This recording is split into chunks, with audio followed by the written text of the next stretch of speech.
Hallo allemaal. Hey Bomba. Bomba is naar de kinderboerderij geweest en hij heeft daar allerlei leuke diertjes gezien. Nu wil hij ze graag met jullie delen. Kijken jullie mee? Hij heeft een vriend ontmoet. Hallo, ik ben Vlinder. Vlinder gaat jullie meehelpen en raden bij welk dier welk geluid je hoort. Hier gaan we dan. Boomba. Wat zou dit kunnen zijn? Een koe. Vlinder.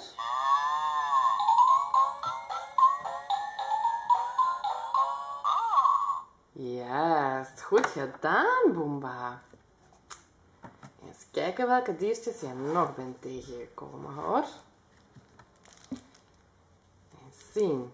Wat is dat daar? Een eend. Is dat zo? Ja hoor, en de eend zwemt vrolijk in het water.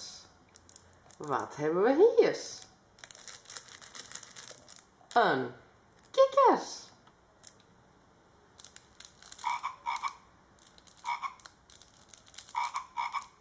Dat doet de kikker. Eens even zien welke diertjes jij nog tegenkwam. Oh, kijk. Dit is een schaap. En het schaapje voelt heel zacht aan. Eens kijken wat de vlinder zegt.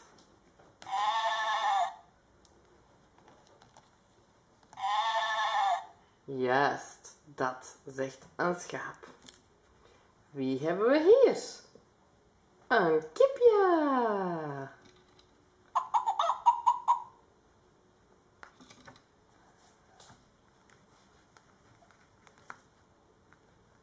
Kipje. Vlinder? Nee, dit was de kip. Heb jij nog diertjes gezien, Boomba? Oh, kijk, een vogel. En een kleintje daarbij.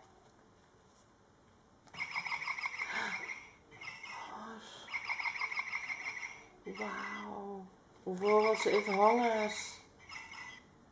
Wat een fijne dag heb jij beleefd, Boomba.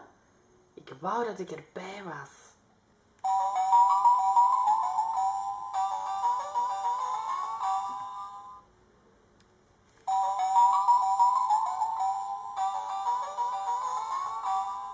Dag!